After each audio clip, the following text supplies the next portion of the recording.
שיר למעלות,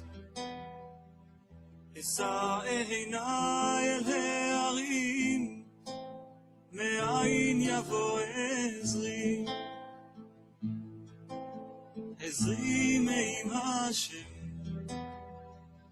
עושה שמיים וארץ, אל ייתן למות רגליך, אל ינום שומרך, הנה לא ינום ולא ישן שומר ישראל, השם שומרך, השם צילך, על יד ימינך.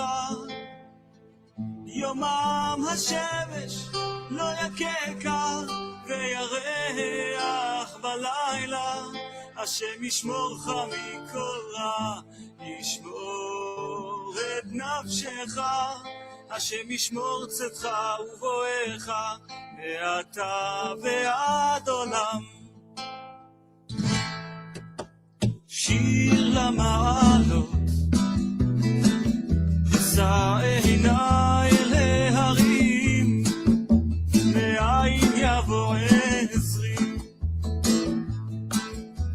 עזרי מעם השם, עושה שמיים וארץ, אל ייתן למות רגליך, אל ינום שומרך, הנה לא ינום ולא ישן שומר ישראל, השם שומרך, השם צילך, על יד ימינך.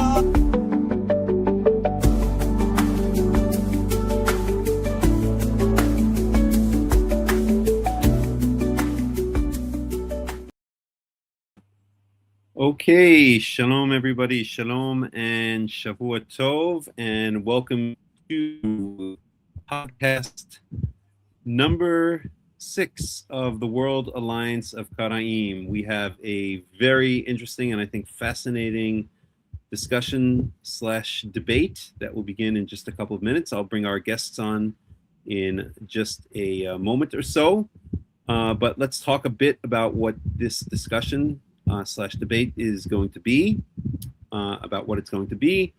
And the title of the debate is the New Testament's conception of Jesus compatible with the Tanakh? And presenting the pro side, we have our guest Jonathan Bailey, and presenting the con side, we have James Campbell, who has been on previously. So let me bring the guests on right now. And let's just set this up correctly. I think that works. Okay. Hey, guys. Hello, James. Hello, Jonathan. Hello. Hi, guys. All right. So let me give a little bit of a background here. So we have Jonathan Bailey on the right. I don't know if you guys want to. Let me actually remove this right there. Okay. Good. So now we can see who everybody is. So let's start with Jonathan. So Jonathan is a self-published author, blogger, and international bicycle tourer who writes and speaks about the relationship of the New Testament to Jewish literature and religion, Kabbalah, and Jungian synchronicity. He's currently residing in Cyprus and manages the website houseofadesertvoice.org. And Jonathan and I have known each other for a number of years. Now we met online, and then while I was living in Portugal, Jonathan happened to be doing part of his bike trip through Portugal, and we met up, and good times were had by all. And also we have here James Campbell. James has been on before, as I mentioned, and James is a research associate with us with the World Alliance of Qara'im. So he has having Jewish lineage, I'll just read the blurb, having Jewish lineage, but raised Catholic in the Dominican Republic and in Southern California. James has become adept at arguing against Christianity, which he frequently does online on various online forums. James is currently attending college in the Los Angeles area with the ultimate goal of attaining a Master of Divinity degree. So welcome, guys. As Jonathan being the guest, I guess being his first time on the podcast, I'm going to let him start off with a statement. So I anticipate that this is going to be a bit more of a debate, maybe even a bit contentious, but let's please try to keep it civil and polite, of course, and let's stick to the facts. And I will pretty much serve during this podcast pretty much as the moderator and the verse poster, and I will maybe throw in my 2 cents here and there, but really I'm going to let James and Jonathan go at it. We don't have a formal structure for the debate, but I'll moderate and make sure that things don't get out of control. So if I feel that one side is filibustering or is not responding to the issues being posed by the other side, then I will jump in at that point and try to make some order out of the chaos. But these are two very talented and knowledgeable people in their respective points of view. So I have a feeling that it's going to go pretty smoothly with little interruption from me. So with that being said, let's bring on Jonathan. Jonathan Bailey, you can start and give us an overview of who you are, I guess, and your background and what your relationship is or what your belief is regarding Jesus and the New Testament. Well, I don't really actually make dogmatic assertions publicly about like I'm this, I'm that, associate me with this group, associate me with that group. This is what I believe about that sort of stuff publicly. I talk about that sort of thing with friends privately or people who need to know, stuff like that. I don't hide things, but I kind of take a Jordan Peterson approach. I don't know if you are familiar with that guy, but he's I think we all are. Psychologist and philosopher. He's a conservative. He's a conservative psychologist and philosopher, and he's associated a lot with Catholicism. Because his wife is Catholic, but he never actually says I'm Catholic or not. People ask him, and he just doesn't say that because he wants people to just evaluate what he says rather than put him into a particular group.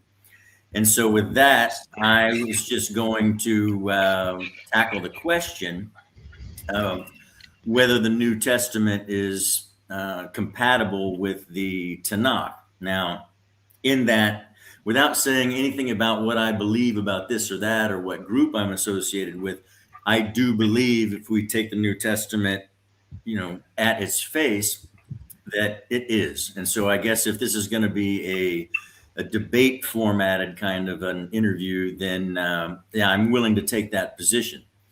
The New Testament, of course, is like I'm talking about the 27 books that are universally accepted by Catholicism and Protestantism and the world at large.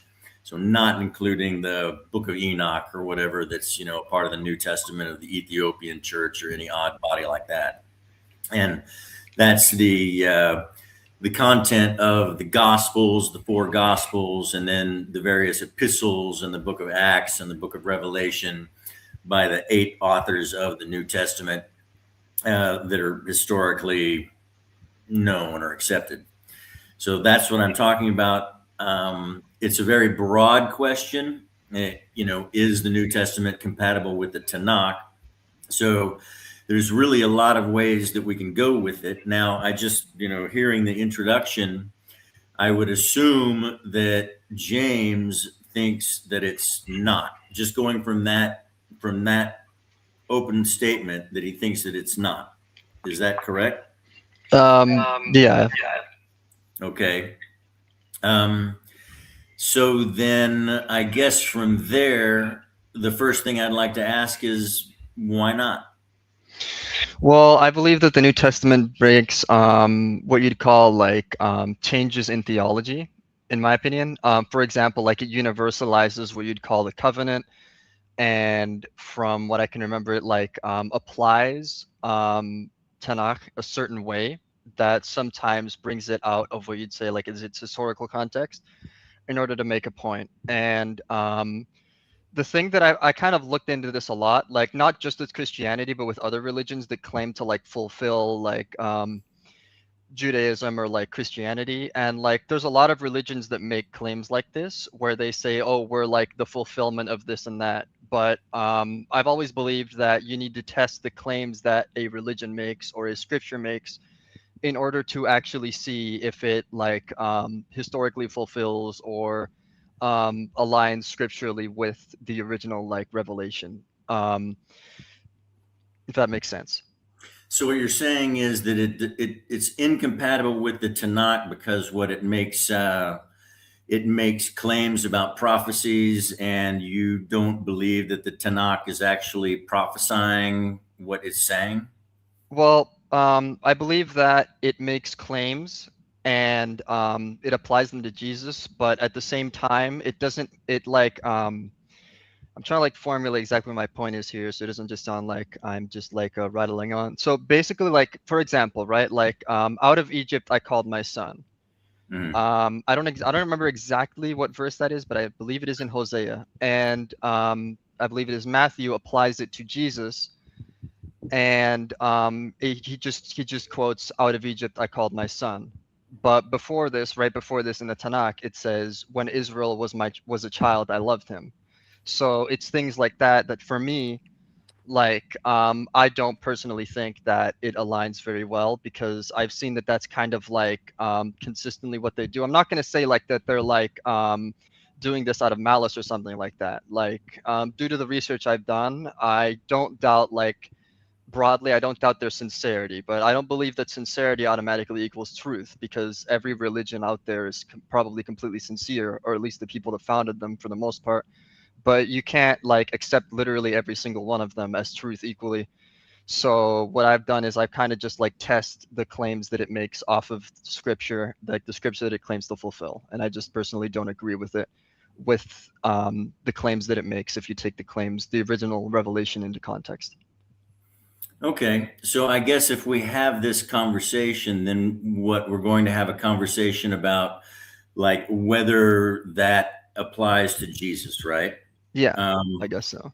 okay, so I am not familiar exactly with what the accepted parameters of Karaism are, or what the World Alliance of Qara'im accepts as being Jewish. The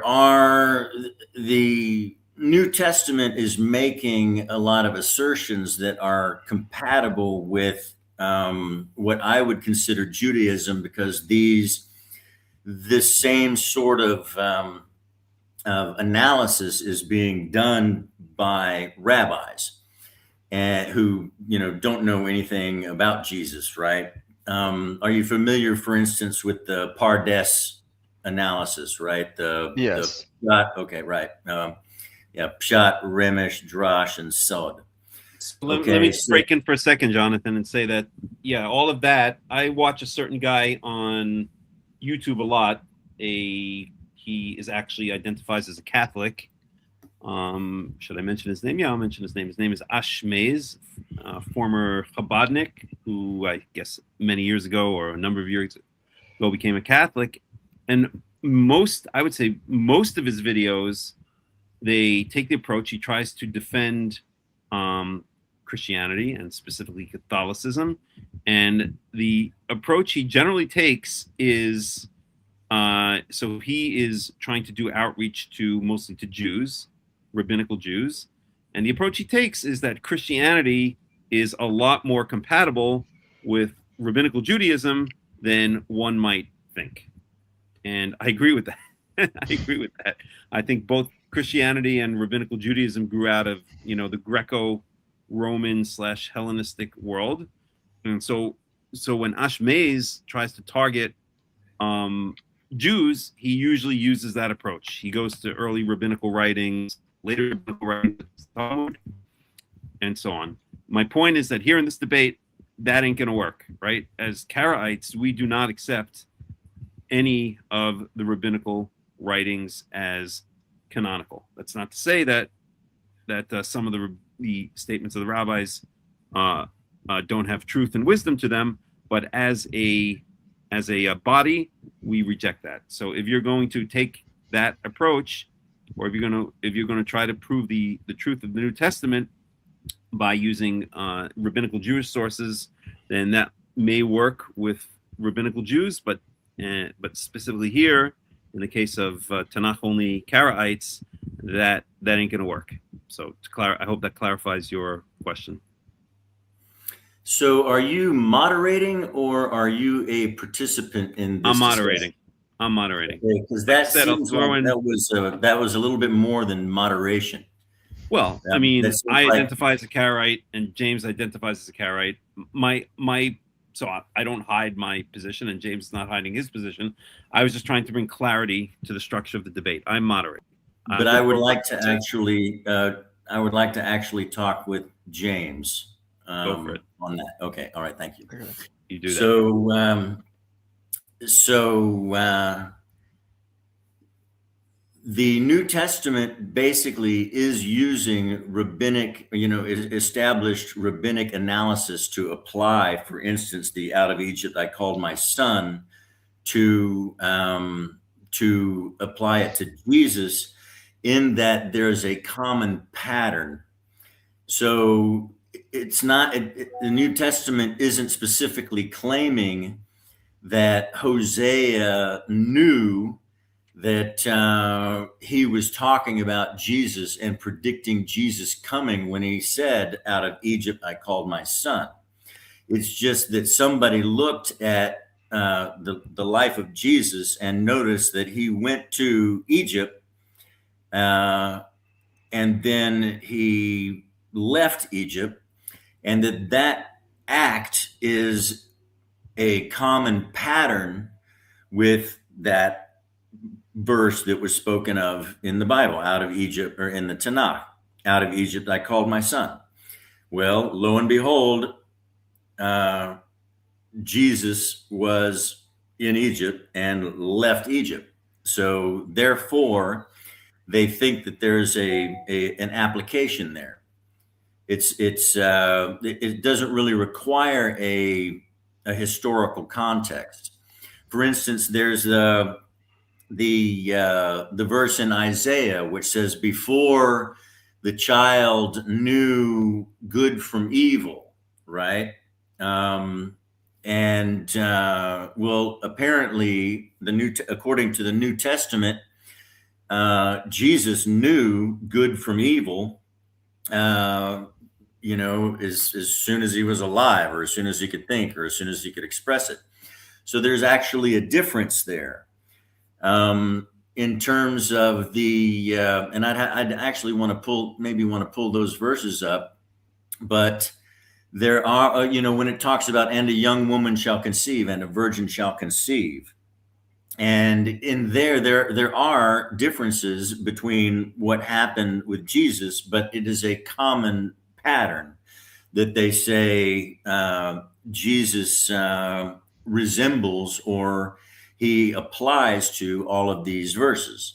So it's looser. It doesn't really require Isaiah, when he's saying this, has no earthly idea about Jesus, right? The New Testament isn't really claiming that Isaiah knows that. He's just saying that there's a common pattern here, and so that Jesus fits the general pattern of what's being discussed, even though this or that detail might be, it does seem pretty obvious that Isaiah was talking about someone else. We don't know who Isaiah was talking about, but there's the pattern of this young individual born of a virgin, who will then be called, Mighty Counselor, and God is with us, and, Wonderful, and all of this stuff, which resembles Jesus, because Jesus has been called God is with us. Jesus has been called, Mighty Counselor, and all of that sort of stuff. So I think when people look at prophecies, they are demanding that the defender of the New Testament or the New Testament author is making the claim that Isaiah had Jesus of Nazareth in mind when he said that thing, but that is not necessarily the case. It's that he's fulfilling the common pattern. It's the remes analysis, and it's allegorization, stuff like that. So I don't know. I mean, when it comes to these, well, the New Testament can't have anything to do with the Tanakh because the prophecies are taken out of context. Well, a prophecy doesn't require context in the first place. And then second, even if the prophecies are taken out of context, I don't see how the New Testament would be incompatible with the Tanakh. I thought really when we think about whether the New Testament concept of Jesus could be compatible with the Tanakh, we would be talking more along the lines of, well, does the New Testament say that Jesus is the Messiah? Does the New Testament say that Jesus is the Son of God? What does the Tanakh say about the Messiah? What does the Tanakh say about the Son of God? Things like that. That sort of stuff is what I thought we would be talking about here. But I guess explain to me why it would be necessary for Hosea to know that out of Egypt I call my son is a direct reference to Jesus. Why is that a necessity for compatibility of the New Testament with the Tanakh? Well, I'm just gonna ask you like a question like that I think this question would be able to answer it. So since you explicitly said that prophecies do not require context, right? To be understood or like to be reapplied. What's stopping me from applying Tanakh verses out of context to literally any historical figure that I want and then claiming that this person is the Messiah? What's stopping me from doing this if I'm not allowed to be constrained by the context of the verse or the referent of the verse?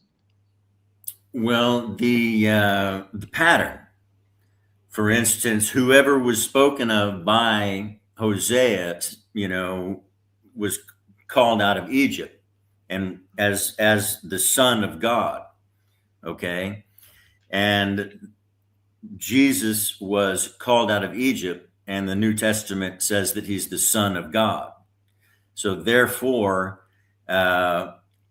you need somebody who's called out of Egypt. Out of Egypt I have called my son. So you need somebody who was called out of Egypt and was called the Son of God in order to fit that.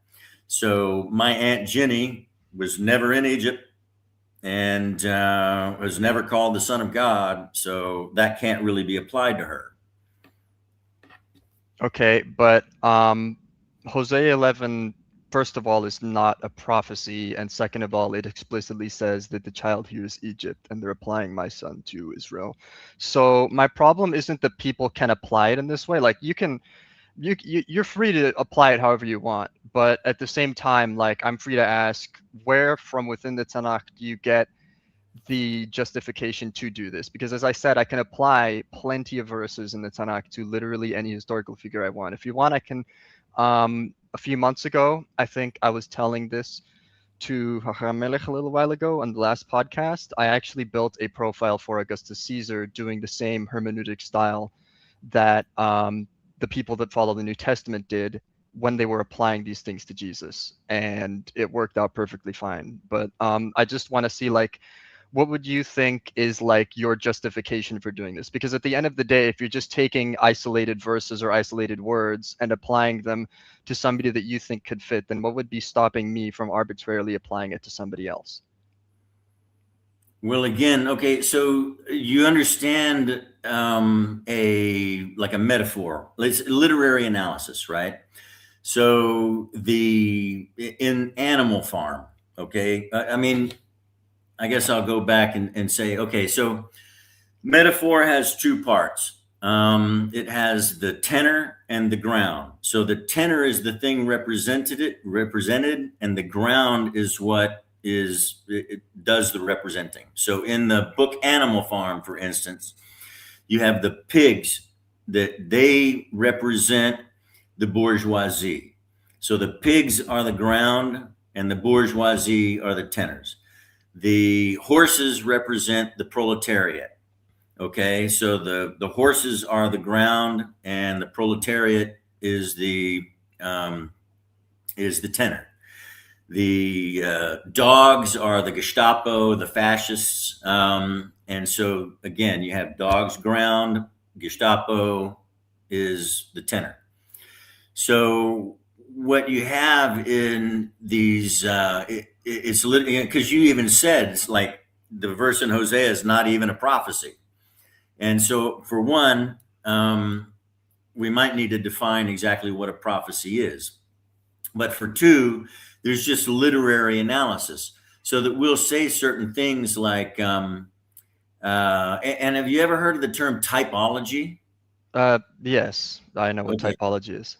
Okay, so that basically typology is a form of metaphorical analysis. It's literary analysis. It's allegorization.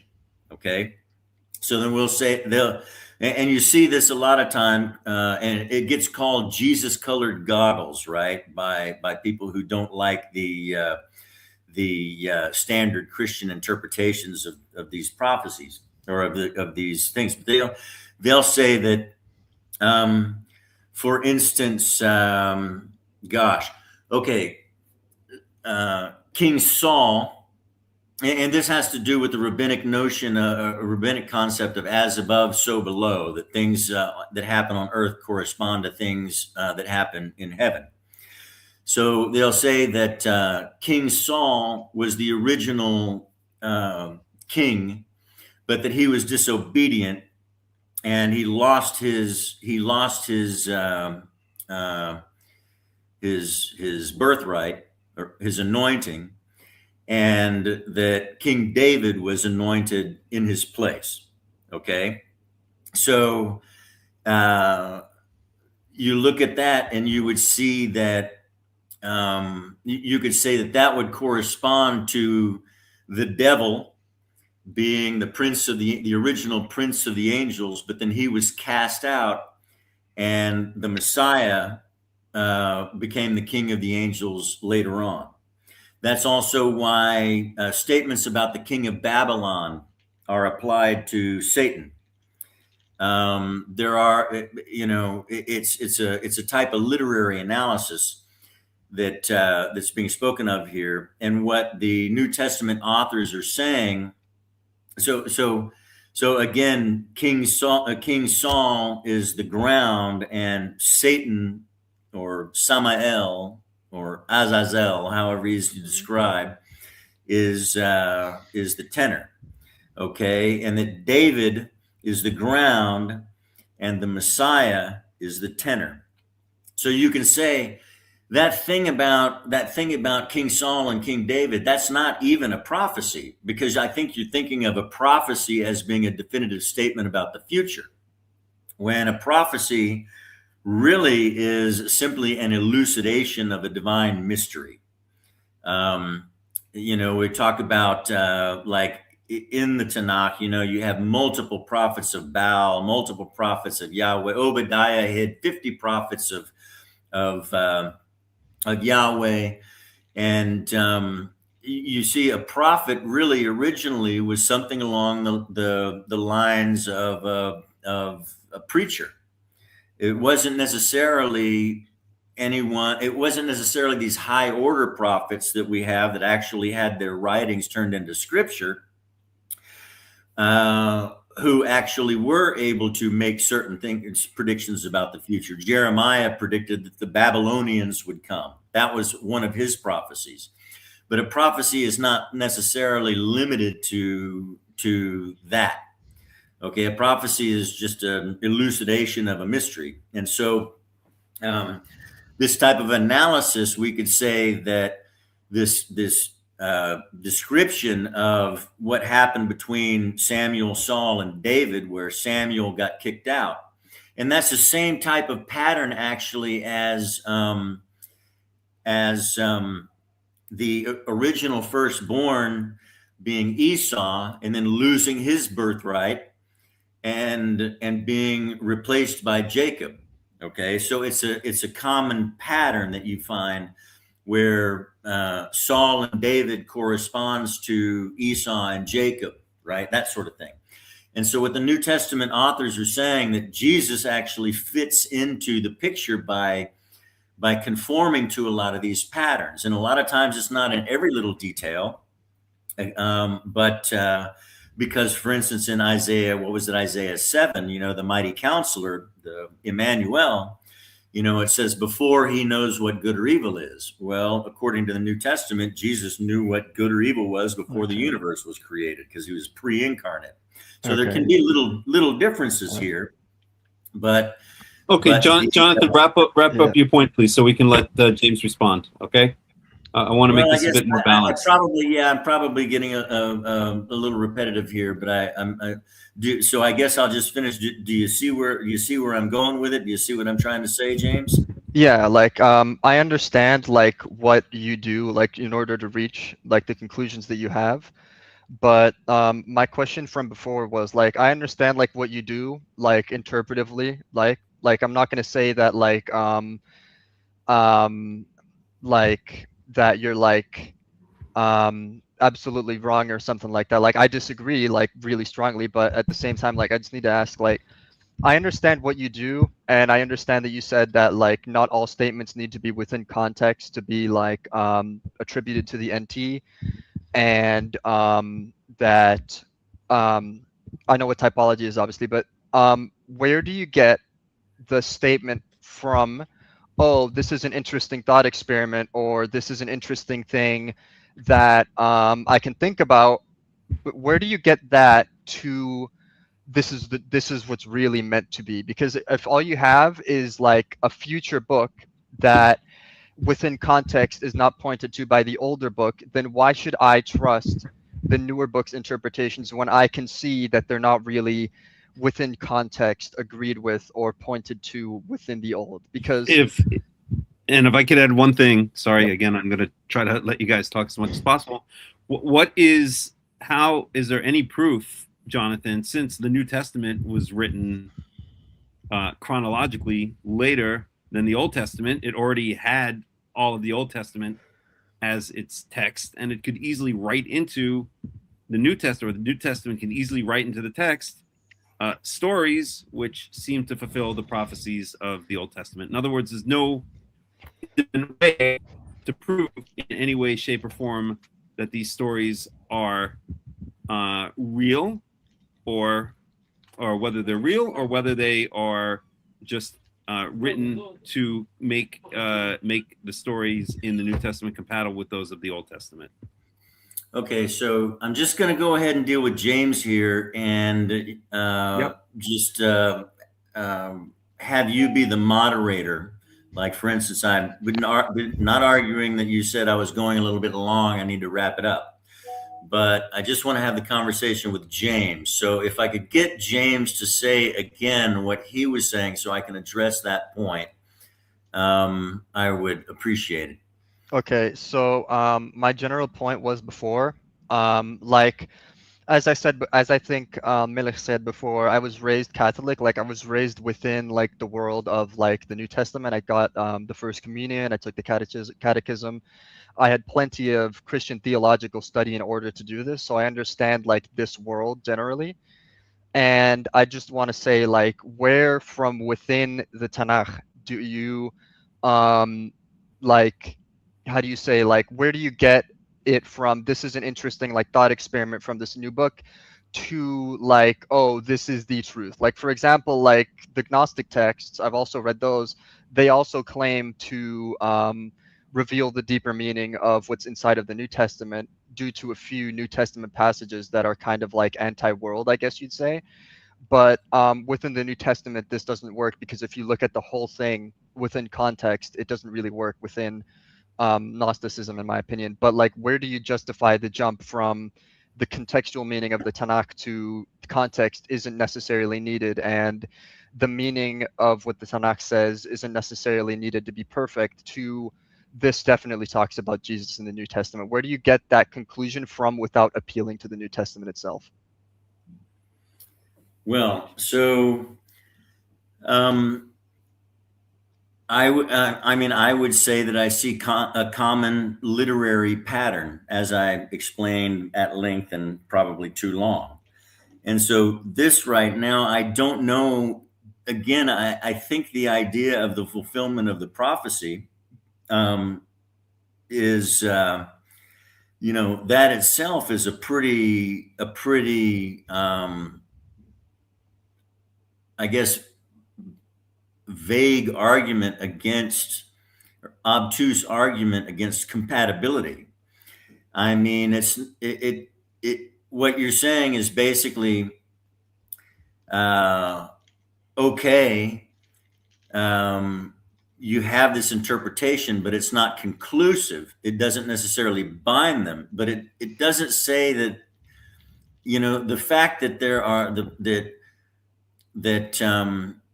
and what, again, and I guess we're getting a little bit confused here, because we're talking about, for instance, the pattern of out of Egypt I called my son, and you said that's not even a prophecy.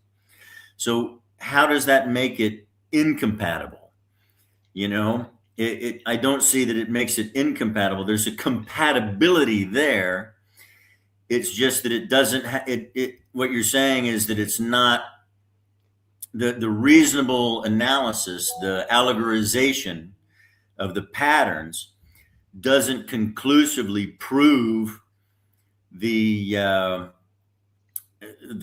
claims of the New Testament. And if you want to say that, then okay, but that doesn't mean that they're incompatible. What that means is that it's making a bunch of claims, and I don't see any real incompatibility. I think it's not an issue of incompatibility that we're dealing with here. It's an issue of lack of persuasiveness to you. And so that being said, again, I thought that I didn't think that we were going to be going down this particular route because of the nature of the question. Is the New Testament compatible?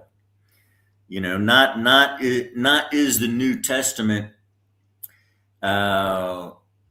mandated to be the only the only interpretation or something along those lines. So I thought we would be talking more along the lines of the nature of messianism, the nature of the Son of God, things like that. I didn't really think that we would be talking about this prophecy issue, because I don't think it's an issue of compatibility. I think it's an issue of persuasiveness. Okay.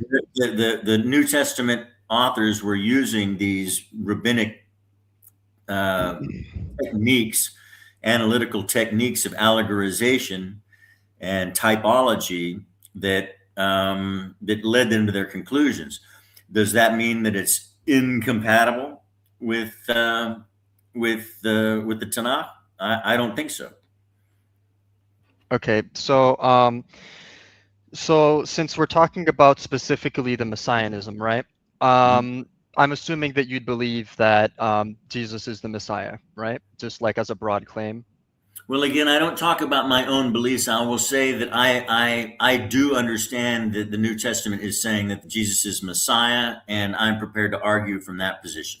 Okay. I'm arguing from the as we talked about at the beginning. So yeah. Okay. So if you want, I can list you some messianic criteria from the Tanakh, and then if you want, you can try to explain to me how this messianic criteria was fulfilled through Jesus, if that's the way you want to go. We can kind of talk from that point. Yeah. Okay. Okay.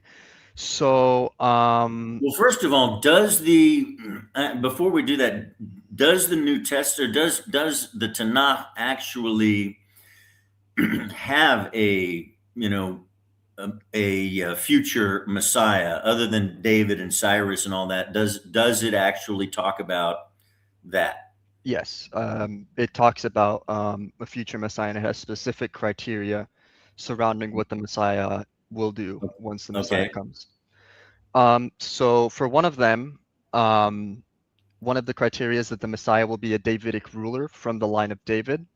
And as you know, ancient Israelite society, so the context of the Tanakh was paternal. So this would mean paternally through the line of David. Like, you know, from David down, down, down to Jesus being a son of David through the genealogy. And then there's also the prophecy about the Messiah reigning as king, specifically and explicitly over Israel, the land of Israel, the land on the mountains of Israel. And there's also a prophecy about Israel and Judah being restored and also united. I believe the specific terminology they bring is that Israel and Judah are two branches and that they are united as one. And there's also a prophecy about scattered Israel being gathered and restored, so like the regathering of the exiles. There is also a There's a prophecy. lot of these. Can we address them one by one? Yeah. All Because right. I'm already forgetting the first one. So the first one is the line of David. Yeah. Okay. So, does the Tanakh itself exclude the possibility of marriages and adoptions? Logically, yes, because I don't see a specific thing that they say where it says that adoption acquires the genealogy of the father. Because the way that they phrase the line of David, it doesn't phrase it in a way of, oh, you are within like the household through adoption. It specifically says comes out from your body, speaking to David. So this has to be a blood relative, genealogical relative. And as I stated before, I believe in Numbers, it specifically says that the genealogies are reckoned by the house of the father. Okay, can we get those verses pulled up, Melik?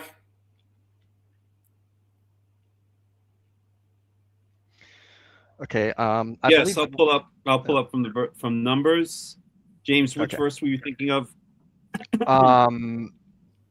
Off the top of my head, I can't remember exactly which Numbers verse it is, but I do remember it is in Numbers where they reckon the genealogy explicitly by the father's houses rather than by Yeah, the the mother, count for is done example. by the father's house. I'll Yes. post one of those Okay. verses. Okay. While he's looking those up, I'll just say that the standard assumption is that the genealogy, or the standard interpretation is that the genealogy of Jesus through was that was generally a blood descent down to Joseph, Jesus's adopted father, and that the genealogy in Matthew or in Luke, excuse me, was a genealogy that included marriages and actually goes down to Mary, Jesus's biological mother. And so what we have here is somebody who there's complexity in his genealogy. However, it would be, I think, sufficient for the adopted son of Joseph, who comes from David, and the biological son of Mary, who comes from David, that Jesus would be accepted as a king in general, unless somebody specifically had an agenda to try to disqualify him. That is, that's my answer to that. And you'll always find people who are always picking on this genealogy thing, but his genealogy is fairly close to iron tight. And I think anybody who could come and be the Messiah would have to have some basically unprovable family tree in order to really do any better, I think.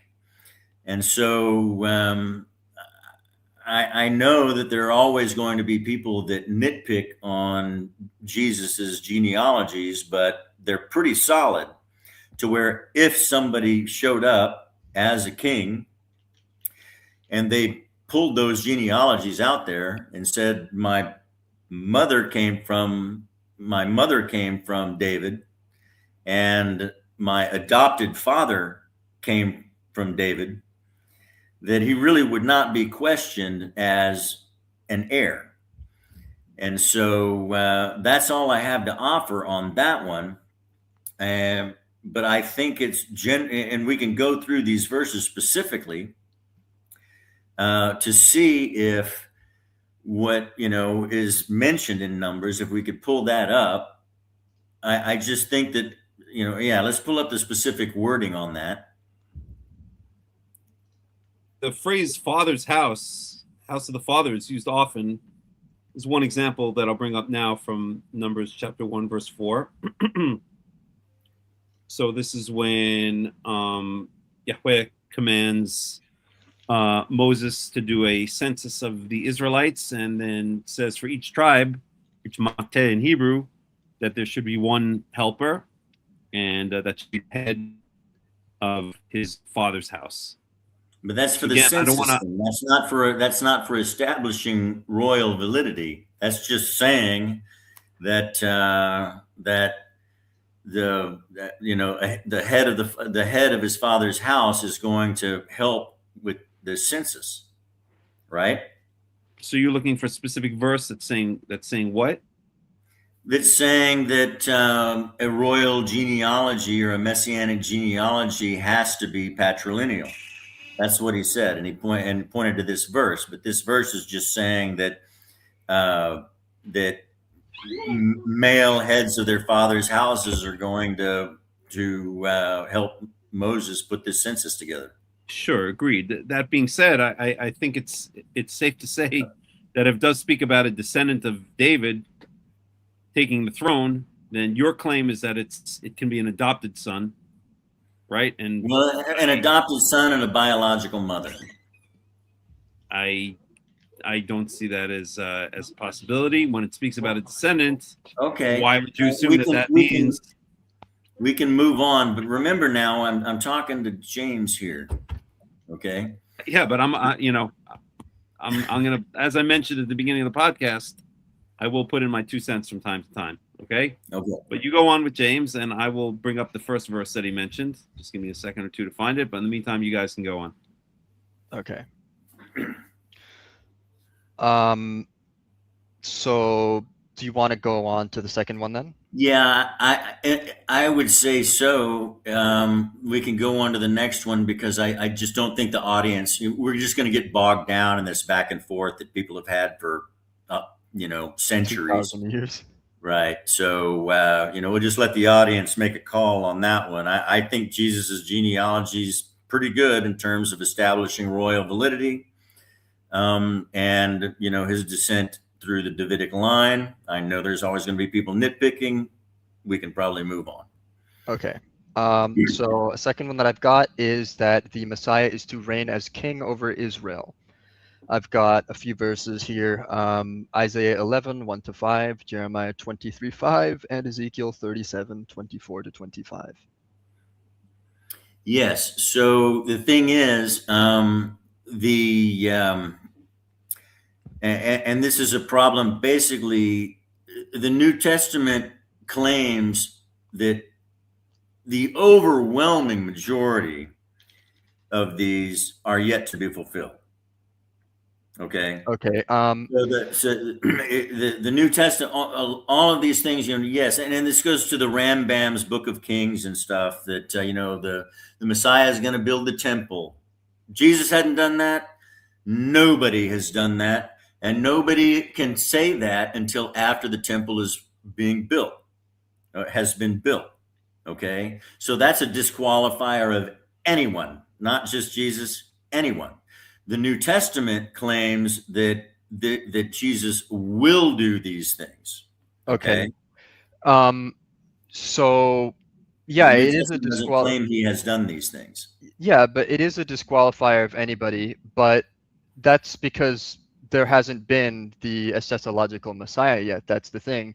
The Jews are still awaiting this end times Messiah. So yeah, it is a disqualifier of anybody because nobody has done it yet. And so, well, but the thing is, I don't think it's, well, the Rambam then, you know, if you follow this logic, because what you're using is the Rambam's logic of disqualifying Jesus as the Messiah. And the Rambam knows that nobody can be the Messiah until after the Messiah has done everything. Okay. Yeah, because He then says, but anybody who comes from David and isn't dead and teaches Torah can be somebody's preliminary, personal, what do they call it, presumptive candidate for somebody who could eventually be the Messiah.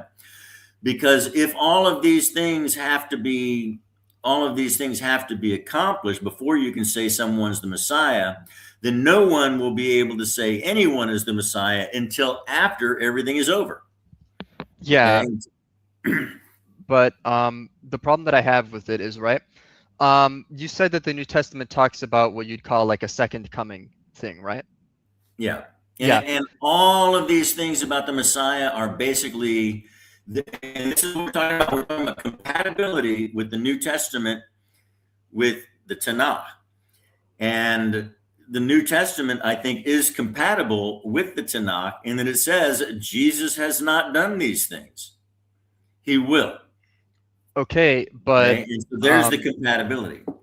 okay, but like for example, like Chabad also believes that the Rebbe will come back and do these things, and I believe Abu Isa had a messianic movement as well. He even claimed to be a prophet. But the problem here is that so even if I were to accept everything from the New Testament, and also then I would believe at the very, very, very most that Jesus could be the Messiah. The New Testament claims that Jesus is the Messiah. So how could somebody that has not done the messianic prophecies yet be the Messiah? How can you be so sure that they are the Messiah without appealing to the New Testament's assertions about this? Well, no, I mean, I would appeal to the New Testament's assertion about Jesus, but the whole logic that Jesus can't be the Messiah because he hasn't done anything that no one has done or can do until those things are done. You know, like, Well, yeah, I but mean, yeah, that's so.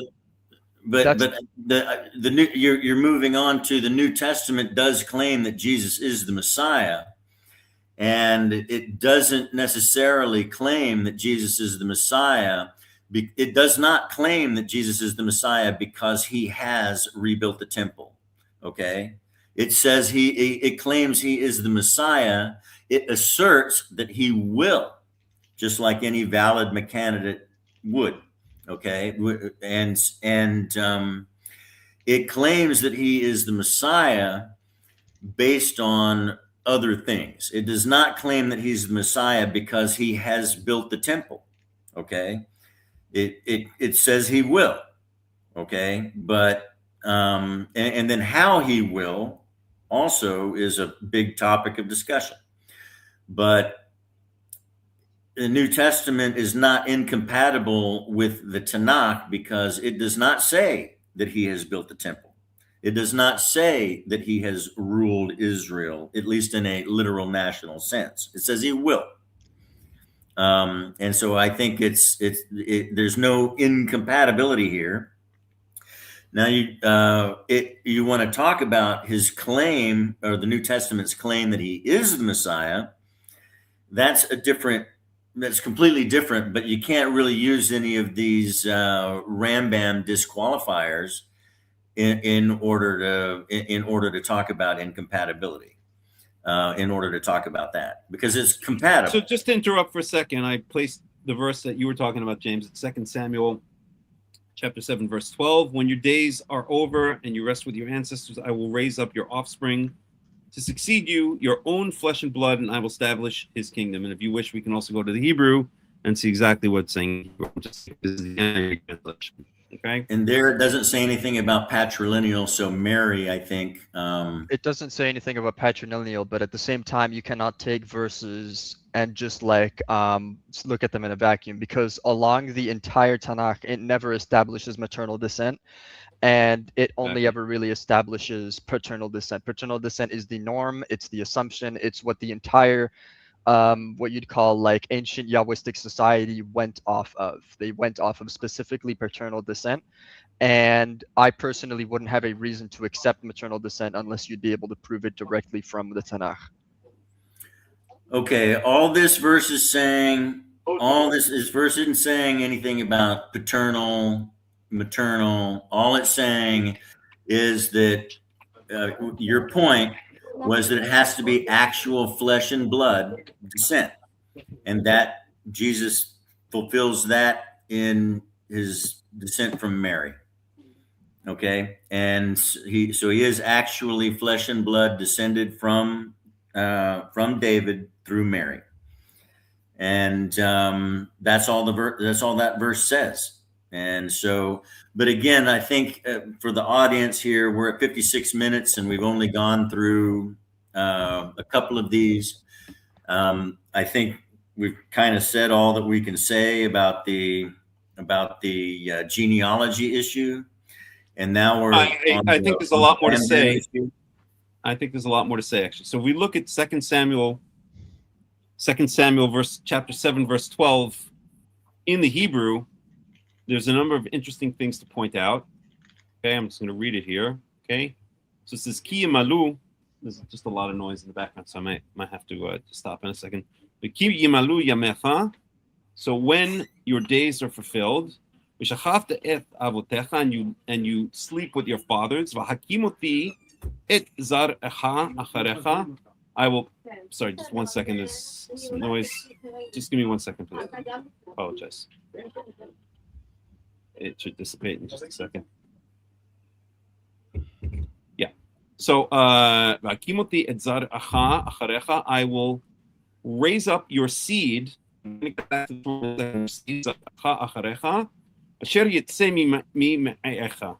That shall come out of your loins, and I will establish his kingdom. So there are a number of very important words here. Okay, so it says in the Hebrew, I will establish, or I will raise up your seed. That's what it literally says. It uses the word seed. Okay. Now, seed is often just translated as descendant or something along those lines, but the word seed is the same word that the Tanakh, that biblical Hebrew uses for sperm, and it specifically implies a male descendant. Just the sperm, the Y chromosome is passed down from father to son, with aside from mutations, is passed down as an exact replica from generation to generation, from father to son. That's done through the sperm, and so when the Tanakh uses this word zar'acha, it's specifically implying or specifically speaking about male physical descendants. In other words, the ones. In fact, we could even translate this word as "wakimuti and zar'acha." So I will establish. I will raise up that which has the same Y chromosomal DNA as you do afterwards, and then it says "asher yitzei mime'echa," that comes out of your loins. This is speaking to David. Okay, comes out of your loins, or I'm sorry, out of your loins. Your logic there is saying that the Messiah has to be David's physical descendant. It says physical male descendant of David. Come out of David's loins. So in other words, it's got to be David's son, not David's grandson, because it has to come out of David's loins. You see how overblown you're getting with the specifics of it. Okay. Well, I mean, I will grant you that in this it's got to case, be because we look David's at the sperm. context. It's got to be David's sperm. Can't be David. It can't be Solomon's sperm. Got to be David's sperm. I will grant you that in this case, this is speaking specifically about Solomon.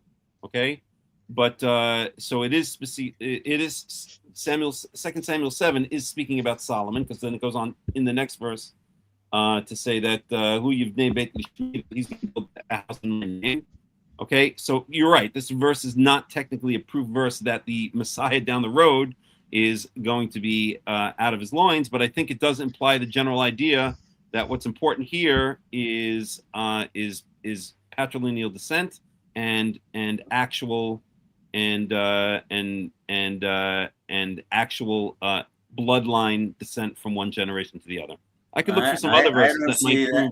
I see that out of David's seed, okay, a descendant will come down through Mary biologically to Jesus. Where do you see that? Again, I don't want to kidnap the debate there, but where do you see that? Where in the Old Testament? Again, it says out of David's sperm. Okay. This is specifically 2 Samuel chapter 7 verse 12 is speaking about Solomon. Okay. Yeah. It's not speaking about Messiah, first of all. Okay. The 2 Samuel 7 is speaking it's mostly historical here. It's not poetic or prophetical. This is a prophecy, but it's not long distance end of days prophecy. This is specifically speaking. This is again, I have to context here, but this is specifically speaking about Solomon following in David's footsteps. Okay. Right. Okay. So there you go. Where do you see in the Tanakh? What do you see in the Tanakh? I don't see this verse requiring patrilineal biological relation. Oh, it definitely does. There's without a doubt. I give you two examples here. What's that? Okay. Not for the Messiah, for the son, for Solomon. So I'm agreeing with you that this is not a proof verse for way down the generations for the Messiah, but it does imply at least that at least in the following generation, it was important that the one who followed in David's footsteps would be his biological son.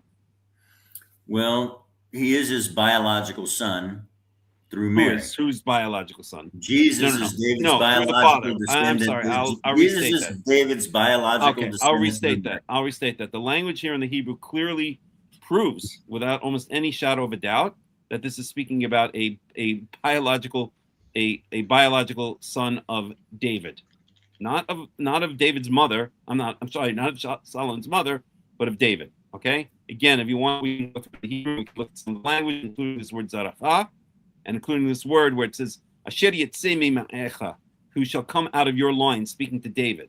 Right. That's a euphemism. When it says "come out of your loins," that's a euphemism again for seed or sperm. Right. What comes out of it loins is a euphemism for the private part. What comes out of the private part is the sperm, and so it's basically saying someone who's going to be your biological son. It's clear.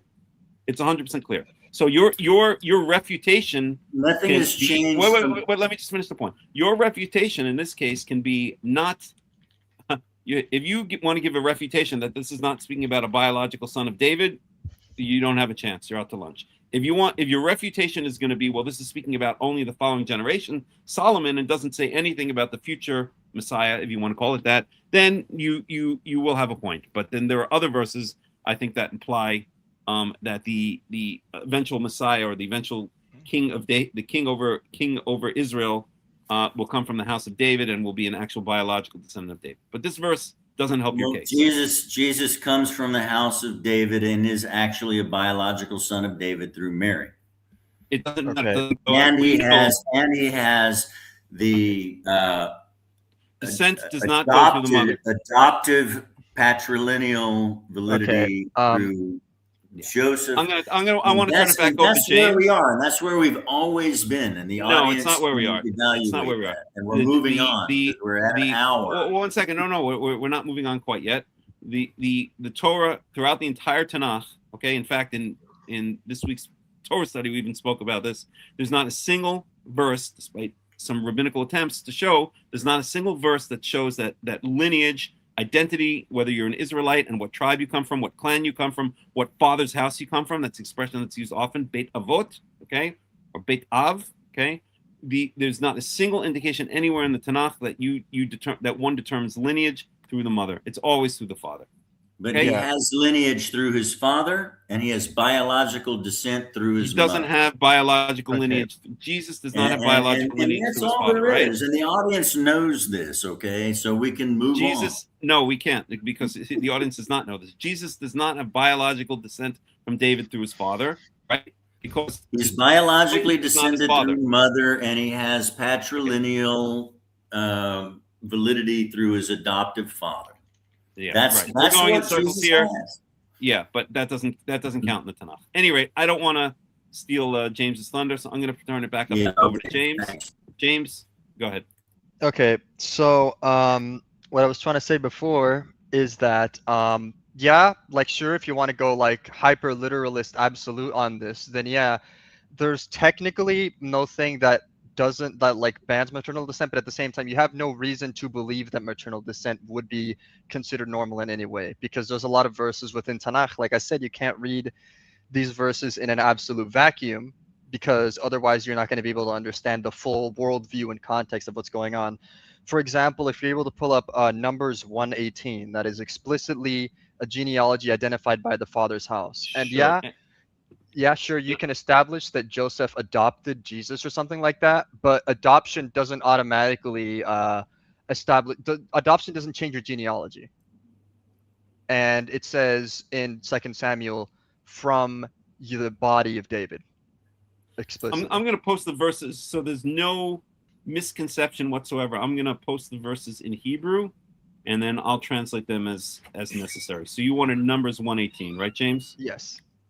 So I'm going to be posting all the verses in Hebrew because we're talking about the English translations obviously can play with the Hebrew words. So I don't want there to be any misconception. So I'll translate if necessary. You just let me know. Okay. Oh, what is going on here? There we go. Okay.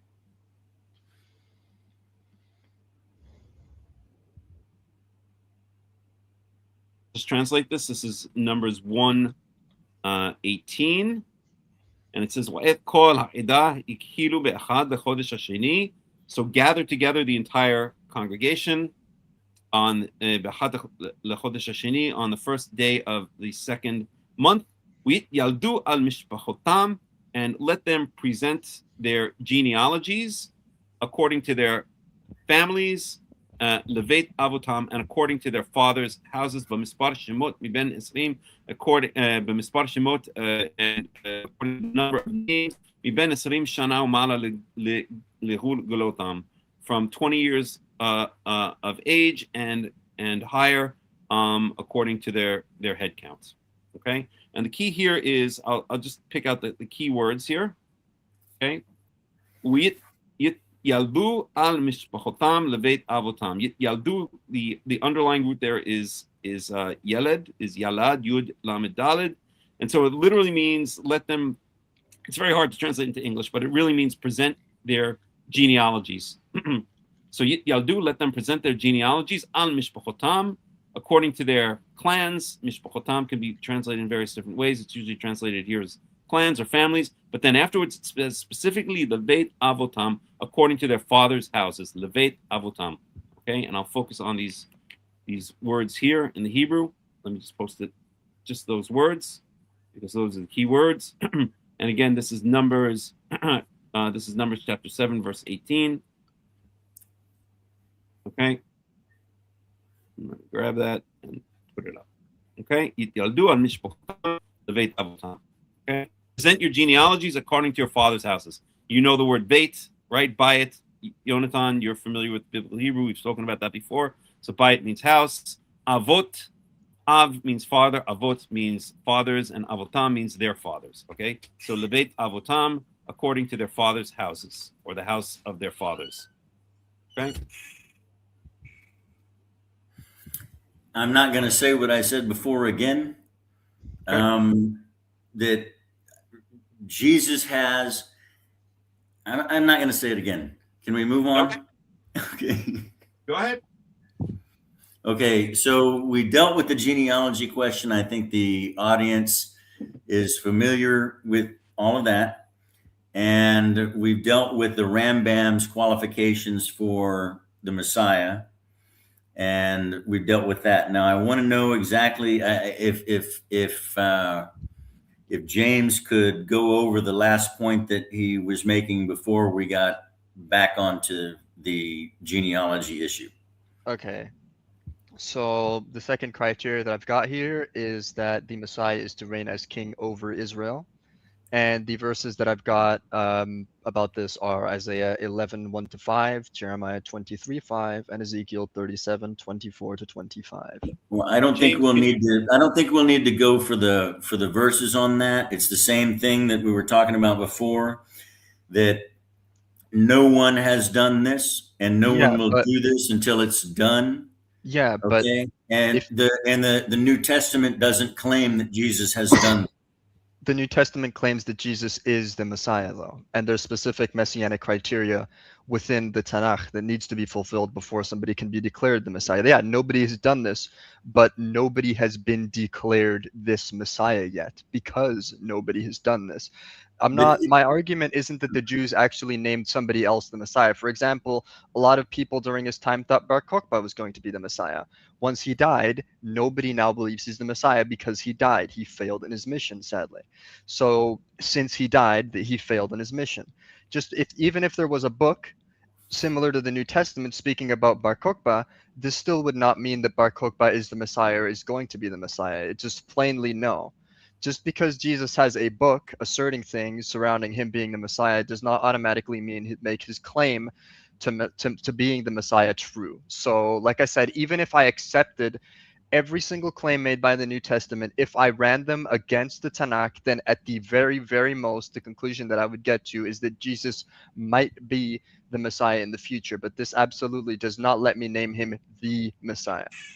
well, you say that Jesus meets those criteria for determining who the Messiah. Jesus will meet the New Testament claims that Jesus will meet those requirements in the future.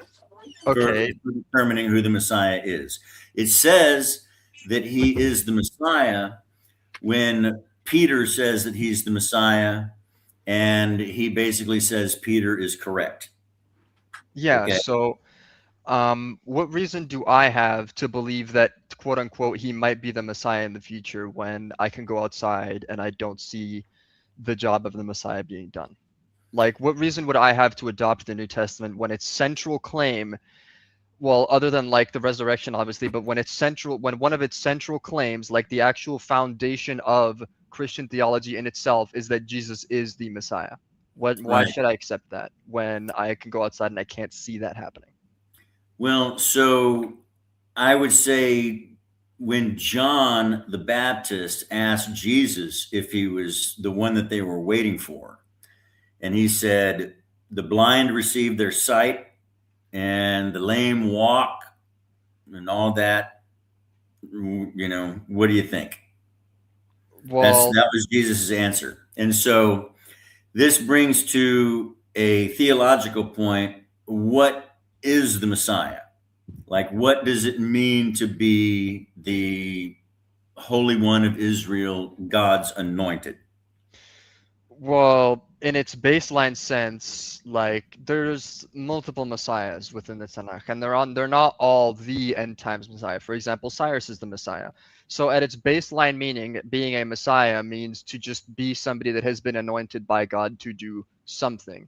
But the term that we're talking about, this Messiah, is the end times Messiah that has specific criteria that are supposed to be fulfilled before he can be known as the Messiah. If the Messiah fails to do these things and dies, then he could not have been the Messiah, because the Messiah is destined to do these things. Once after he does these things, sure, go for it. You can call him the Messiah. Everybody will know that he is the Messiah, because there's going to be universal knowledge of this according to the Tanakh. So we would not be arguing about this if Jesus was the Messiah. And since you say that Jesus might do this in the future, I don't really have a reason to accept this if it's just going off of a maybe. Well, so again, I think we're getting a little bit circular here. You remember, nobody can be presumed to be the Messiah until the end times is complete, according to these criteria. So you don't judge, and the New Testament doesn't solely judge whether Jesus is the Messiah or declare Jesus to be the Messiah simply because he meets these criteria. It says he will meet these criteria, but that's not what makes him the Messiah, or not only what makes him the Messiah. I'm going to throw in another 2 cents here. What evidence do you have in the Tanakh? Oh, I'm sorry to upset you by asking the question. You're quite a moderator. I, for the most part, been moderating. But what evidence do you have? Do you have any verse anywhere in the Tanakh that gives any indication that the Messiah is going to die and then come back to life? Well, that right there is going to require illustrating patterns, and those patterns will not be within the directly mentioned historical concept. And so, or context, and so, you know, so the answer we're back to that original thing. So the answer is that after Jesus died, they had to make up a story. He did not fill, as James has been saying all along, he did not fulfill any of the requirements of the Messiah, and so therefore a story had to be made up that he's going to die, that he's going to come back to life at the end of days. He did meet a number of requirements for the Messiah, just not these that you're talking about. Okay. What you're saying is there are certain requirements for the Messiah that aren't going to be met until the Messiah is done doing what the Messiah does, and Jesus hasn't done those yet. So okay, he can't be the Messiah. It's a ridiculous assertion. So I'm trying to say that because James, the guy I'm really talking to here, Malik, James had a valid question that I'm trying to address, but you have to take it out of this context of the Rambam's, set of requirements. Okay. And so we have to talk about what is the Messiah. And James brought up a point. There's a lot of Messiahs out there, but we're talking about this end times Messiah. Okay. Actually, and so who is this end times Messiah? What is this end times Messiah going to be? All right. Now, and I guess rather than be Socratic here, I'll just be a little bit proactive and say that the concept of the anointed one of God, the Holy One of God, God's ultimate king is what the Messiah is. Is that correct? What this end times Messiah is that correct? Yeah, but it's specifically bound to being king over the land on the mountains of Israel. Well, is that only it? Because I believe the Messiah is going to rule the entire world, right? I can't remember that exact claim, but one of the specific things that the Messiah needs to do is first rule over Israel specifically. And since Jesus never ruled over Israel, then I'm kind of reluctant to accept him as this guy is the Messiah, or this guy is going to be the Messiah. Because in the Tanakh, we don't have any examples of somebody dying and then resurrecting and then doing something, or like becoming the Messiah or anything like that. So I feel like you're kind of trying to prove a negative here. Well, all I'm trying to say is that there's no incompatibility here, because the Tanakh says the Messiah will do these things, and the New Testament also says the Messiah will do these things. Okay? So there's compatibility here. Okay. Now, to get more specific, then, to address your specific claim of why should I think Jesus is the Messiah, because he doesn't meet that claim. Well, again, nobody does. Okay. There's compatibility. The Tanakh says the Messiah will do this. The New Testament says the Messiah will do this. But to answer your question of, why should I think Jesus is the Messiah, you have to actually talk about what the Messiah is. And what the Messiah is not only a ruler over the land of Israel. Is that correct? I mean, the Messiah is God's representative on earth. Is that correct? Yeah, but we're talking about a specific type of Messiah that's usually affiliated with Jesus. Because, like, yeah, like nobody has been the Messiah, but I'm trying to ask you to try to prove to me why I should believe that Jesus specifically is the Messiah. Because also, like, this isn't like, yeah, sure, if you want to go really, really, really technical, then yeah, sure, awaiting a Messiah doesn't specifically discount the New Testament, but I have other issues that actually do directly go against the New Testament. So, or the Old Okay, Testament. well, I Sorry. don't know exactly. Those other issues might be another leg of the conversation, but I think, just answering your question, why you should think Jesus is the Messiah would then come to, well, what is the Messiah? The Messiah is the ultimate representative of God. Okay. He's the ultimate king of God. That's where the whole monogenes son of God is, the son of God who is more of a son of God than all the sons of God, right? So the angels are sons of God, okay? The tzedekим are sons of God, okay? But this ultimate Messiah, this ultimate singular anointed, who's more anointed than all the other anointed, would then be not only the king over the land, which the New Testament claims Jesus will be, but that he is an ultimate son of God. He's an ultimate representative of God. And so, and the New Testament claims that that's what Jesus is. Okay, but like I said, I'm just gonna bring it back to what I said before. So, like, yeah, sure, the Messiah is supposed to be like the ultimate, like, end times anointed, like you said, but I'm asking the claim of why should I accept specifically Jesus as who for sure will be the Messiah when, like I said, there's specific criteria that he has not filled out. Like, I know I've said this before, but I don't feel like you're like answering it. Like, why should I accept specifically Jesus as the Messiah when there have been plenty of other people who have tried and failed to commit to the messianic criteria who have also failed? Or why shouldn't I accept the Rebbe as the Messiah? There's a lot of Chabadniks that believe that the Rebbe will be the Messiah. There's a lot of Chabadniks that believe he will resurrect and become the Messiah. Why should I accept specifically Jesus outside of just an extremely broad, oh, he will be the ultimate representative? Because, like, if a government doesn't have a constitution, then or like if a government doesn't have any laws at all, can you call it a fully formed and fully functioning government? I don't think so in the general sense.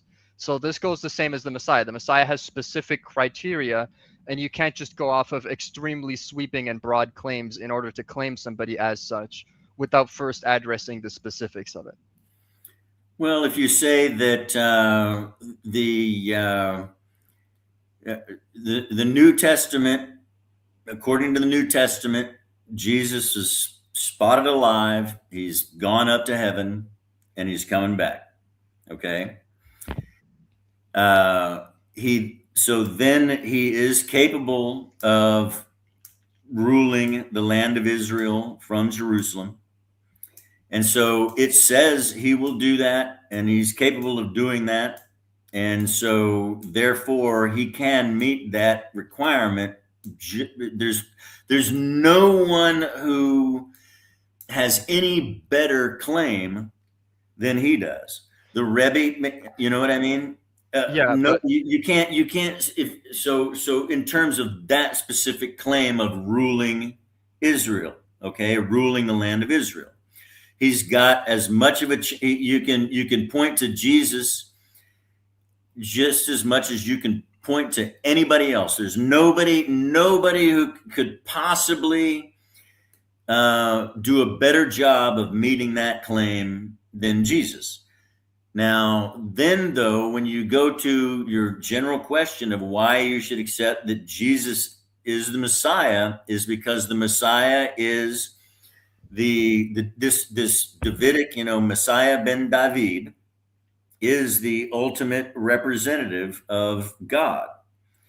And so that would then require somebody who is far more powerful and good and just than any human king that we could conceive of. It would require, this is God's ultimate representative is not going to be just King Charles. You know what I mean? Yeah.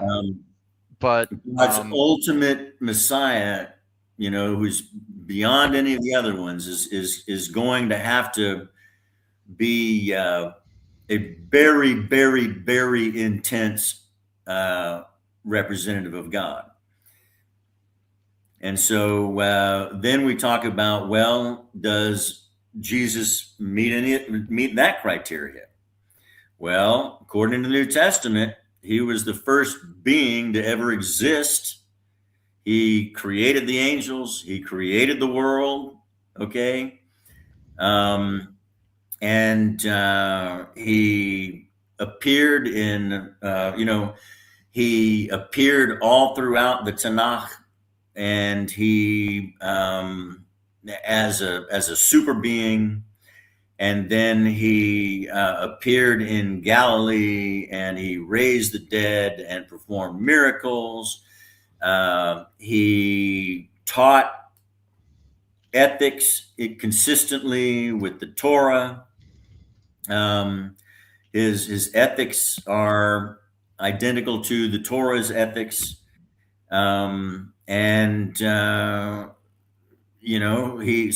Being basically the ultimate, most powerful, most good being that could possibly be conceived of, puts him in the place of being God's ultimate representative, and therefore being a Messiah of a caliber higher than Cyrus, David, Saul, or anybody else that's mentioned. Right? Okay, but the big problem that I see here is, so as you know, Karaites as well as Rabbinites both do not canonize the New Testament because this isn't even just about the Messiah thing. This is about other specific issues. For example, like the New Testament quite literally and explicitly several times saying that you do not need to follow the law to be saved, and that you only need to follow Christ. So Melech, can you please pull up Romans 6:14? Romans 6:14. Coming right up. Yes.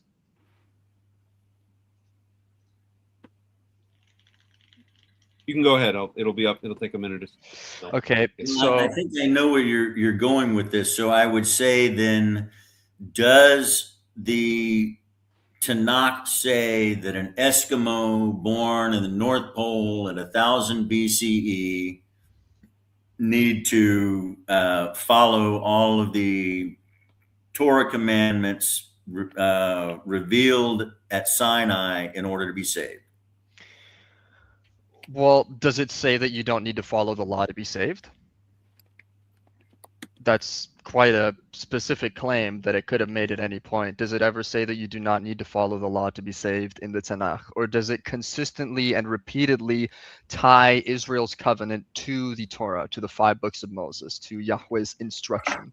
Does it say not to add or remove from it?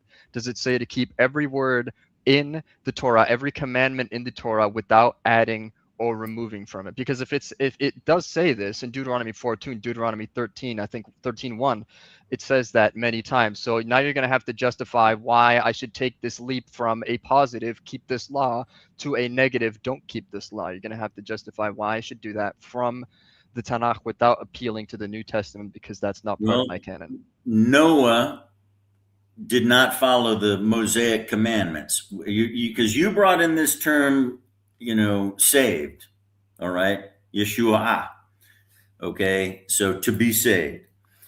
You brought this into the thing, and I think it might have something to do with your understanding of the New Testament being antinomian. And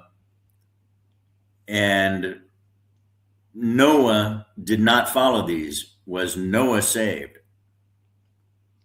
Was the law in effect by the time of Noah?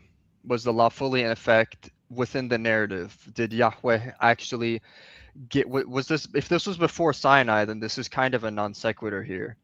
It's like saying, was the US government in the second the Constitution was made? Like, yeah, was it in the same form as the US government now? No, but that doesn't mean it's not the US government then. But that also means that there's probably a ton of things under the Articles of Confederation that you'd be able to do that you can't do anymore. Does that mean that that was some kind of like completely different scenario? No, it's just that there have been further amendments, there have been further legal rulings, further laws. That doesn't mean that they're two different things. And that doesn't mean that you can take the Articles of Confederation and use it to override the modern Constitution. Well, again, you're talking about this concept of salvation. I'm really not sure that the Tanakh says that you need to follow the law to be saved. Okay. Did Job, I mean, was he didn't follow the law. Was he saved? Job was not an Israelite. Once the law is given, right. You don't have to be an Israelite to be saved, so you don't have to follow the law to be saved. No, but an Israelite is required to follow the law. I'm sorry, I'm going to butt out again. Yeah, an Israelite is required to follow the law, but is an Israelite required to follow the law in order to be saved? Yes, in a nutshell. And so, okay. You have what I think Christians call a two covenant theology. Okay. What? So let me think about this. So you're saying that God would not require Job to follow the law to be saved, but he would require David to follow the law to be saved. Damn right. The Torah is a covenant between God, between Yahweh and Israel. So of course that's the answer. The other nations are supposed to learn from this law and they're supposed to emulate it, but but it itself is a covenant between God, between Yahweh and Israel, of course. Yeah. So, also the thing do you concur, since I'm actually talking with you, James, with what Melik said? Well, yeah, for the most part, I just want to kind of define what he precisely means by saved, because the Tanakh doesn't have, if that's what you're thinking about, the specific theology of, oh, if you do these laws, then in the afterlife you're going to heaven or you're going to hell. So heaven and hell in the Christian sense aren't a thing within Judaism. Everybody goes. Yep. And just to clarify, sorry, that's why I said in a nutshell. Yes, because it's too simplistic. It's too black and white an answer. But to put it in those terms, that's why I said yes. Before you continue, James, though, you I think concurred with me when you said that that the Tanakh does not really have a requirement to follow the law to be saved. Is that correct? Not for people that are outside, no. But the thing is, I'm trying to differentiate between what would usually be like the typical, like what you'd say Christian definition of saved versus what the Tanakh definition of saved is. So I'm trying to differentiate. So I'm going to define it what I believe it is defined in a kind of broad sense biblically. I'm not really going to go into like exact specifics here. So the religion of the Torah is about what you do while you're alive. So that's kind of what the emphasis is on, what you do while you are alive. So you're better off, if you're an Israelite, you ought to follow the law while you are alive, because it is your, what you'd say, birthright. It is your duty to keep the law, because God, you are a chosen people to God, selected to keep the law. And you're not saved in the sense of you get sent somewhere really specific in the afterlife. What I'm trying to say is everybody goes to the same place. I think this is in Ecclesiastes 9:10. where it says, whatever your hand finds to do, do it, for in Sheol, where you are going, no one works or thinks about anything. So everybody goes to the same place. And this is also another difference that I'd say within theology, because Judaism is about what you do while you are alive, and Christianity does more of an emphasis on what you do so that you can have a specific type of afterlife. So I think this is also another very sharp theological difference, if you understand what I mean. So what is salvation in Judaism then? Well, salvation in According Judaism. to the Tanakh. So salvation in Judaism would just be like what happens to you during your life, if you're righteous or not, if you keep the law or not. It's not like the later concept of what you'd call like an afterlife or something like that. Like if you're an Israelite and you do not keep the law, then there's no like sharp bar between like, oh, you're like definitely saved and you're going to this place or you're not. But at the same time, you're still sinning against God, because you as a people, you as a nation, you as an ethnic group were chosen to keep this law. So what I would say is you're saved, at least in my personal definition, would be on good terms with God. You know what I mean? Okay. Yeah, I think mostly that is like atonement, being atoned for. I'd have to go through myself and look at, is there a difference between what the New Testament calls salvation and what the Tanakh calls salvation? I'll say that that I haven't really seen a difference in all of my studies of both. I would say that both have a broad definition, because in the New Testament there is also a very strong current of, the more obedient you are to God, the better things will go. That is mirrored. When you disobey God, things go badly. Things like that. That I see a consistency between the Tanakh and the New Testament. Okay. In terms of the concept of salvation, I see them both being broad, and I see the Tanakh being less specific, because the New Testament does talk about salvation from the effects of sin. If you do better things, you're not going to get into trouble that you would get into from doing bad things, and so on. That also is in the New Testament. But yes, the New Testament does have a specific concept of being saved from actual death and saved from actual hell, and that is not specifically pointed to, as far as I know, by the word salvation. There is the concept, when David says, I know you will not leave my soul in hell, and things like that, or in Sheol, things like that. And so there is an idea, there are ideas in the Tanakh of a kind of a salvation that do extend beyond this life. But I would say that the Tanakh is more vague, because again, it deals in these common patterns. It just talks about being saved, and then the New Testament comes along and specifically says being saved from death or being saved from hell. And so you get more specifics, but I don't see that there's an incompatibility there. The New Testament does talk about being saved from the consequences of sin, such as, if you go around having promiscuous sex, you're going to get the clap, that sort of stuff. And that's what you're saying that the Tanakh concentrates on. And I would agree with you, but there's consistency there. The New Testament concentrates on that somewhat. The Tanakh concentrates on it a lot. The New Testament concentrates a lot on being saved from death and hell. And I believe you have some references to it in the Tanakh.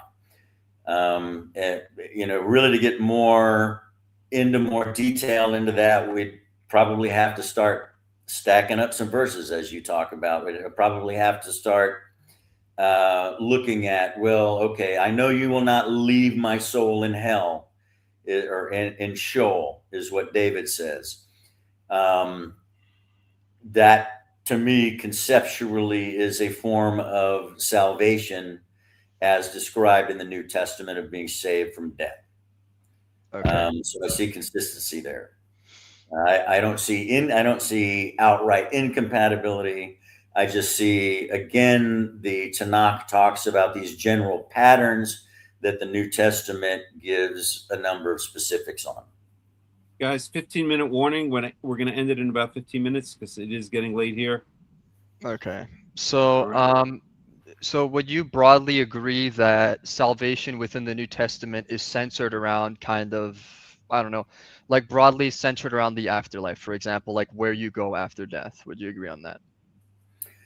I will say that one of Jesus's strongest arguments is, who in the house wants to live?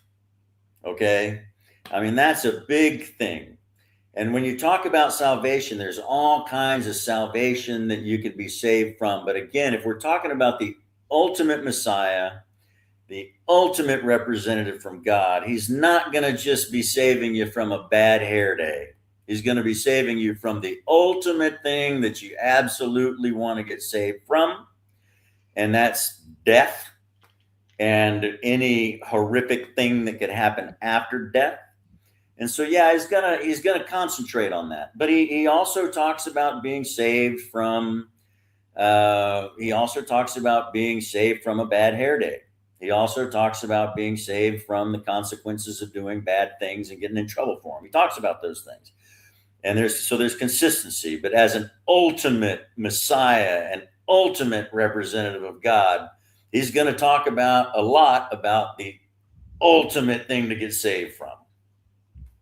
So Okay. yeah, there's a bit of a difference, but I do not think it's incompatible with the Tanakh. It's not inconsistent with the Tanakh. I think it's a different emphasis, but I think that emphasis is consistent with the concept of an ultimate Messiah. Okay. So, I'm gonna ask like a narrower question, kind of. Okay. Would you agree that within the New Testament there's a difference between, like, I guess, like where you go when you die depending on what you do? You know what I mean by that? Like, would you say that there's a difference? Well, this is getting into deep New Testament territory without really. I will say that the New Testament talks about where you go when you die being a result of where Jesus puts you. Okay, so you would say that there is generally kind of like a difference depending on like what you do or something like that. Like, for example, like where you get sent afterwards. Well, it basically says that Jesus will put you where you go depending on whether you're his disciple and whether you love him. Okay. And that if that happens, if you are his disciple and you love him, then he'll bring you to heaven where he is, but that's going to be an act of grace. Okay. That he is going to do that to a variety of people. Some were really great people and some were not that great of people. But he'll know who loves him, and everybody's going to require grace. Yes, what you do factors in there because it's what he's going to read to determine whether you love him or not. But it's not going to be it's going to be a matter of grace. Nobody's going to like earn it. Nobody's going to be good enough or do the right things in order to get there. People will do the right thing some of the time. People will regret not doing the right thing some of the time. People will, beg to go there knowing that they haven't done the right things enough of the time, all of that sort of stuff. So doing, what you do fits into the equation, but it's not the bedrock of the equation. Okay. Yeah. So I would say there is that, but it's a Okay. matter of grace. And that, that's where Protestants disagree about a lot of things from Catholics and Orthodox Christians fight over this, because there's just a fundamental tension within all of that. You go to heaven because Jesus brings you there, and he brings his people there who love him. Okay.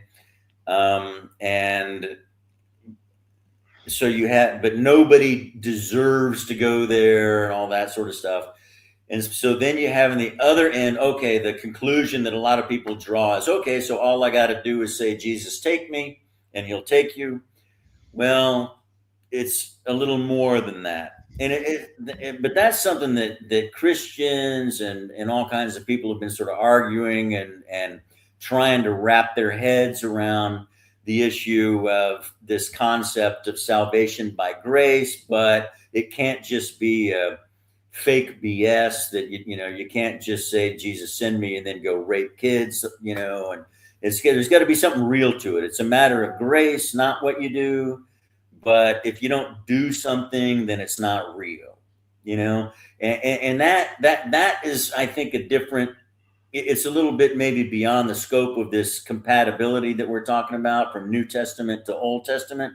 That's really something that Christians really, have to, people spend their lives sort of figuring this out. Okay. And it might be a little bit beyond the scope of this conversation. But if where you're going with it is that the Tanakh actually thinks that what you do is important, where the New Testament doesn't, I really don't see too much of an inconsistency there, because the New Testament does talk about doing stuff and being real about it.